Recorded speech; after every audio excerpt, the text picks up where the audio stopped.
वफाकी वज़ीर सेहत मुस्तफ़ा कमाल ने शिकवा किया कि कराची में बिजली की एक कंपनी को इजारादारी दे रखी है।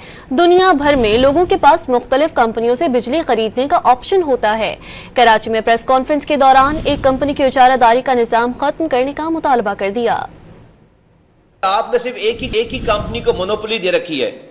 अब के इलेक्ट्रिक कराची वालों को बिजली दे तो भी के इलेक्ट्रिक रहेगी, ना दे जब भी के इलेक्ट्रिक रहेगी। कोई हमारे पास दूसरा ऑप्शन नहीं है। इसी तरह से दुनिया भर में बिजली प्रोवाइड करने की जो डिस्कोज होती हैं, कंपनीज होती हैं, उनके पास ये ऑप्शन होता है लोगों के पास कि अगर कोई एक कंपनी अच्छी कारकर्दगी नहीं दे रही और महंगी बिजली बेच रही है तो मेरे पास ऑप्शन हो कि मैं उसका कार्ड निकालूं और फेंक दूं और दूसरी कंपनी का कार्ड जाकर खरीदूं और जाकर अपनी बिजली ले लूं। ये पाकिस्तान में जब तक नहीं होगा तो सिर्फ प्राइवेटाइज करने से भी ये मसला हल नहीं होगा। प्राइवेटाइज हमने जो के इलेक्ट्रिक को कर दिया, लेकिन मोनोपोली है, यहाँ पर उनकी इजारादारी है। आप मजबूर हैं कि वो जैसी भी बिजली बेचें आपको, आपने बिजली के इलेक्ट्रिक से ही लेनी है। ये निज़ाम जो है वो नहीं होना चाहिए।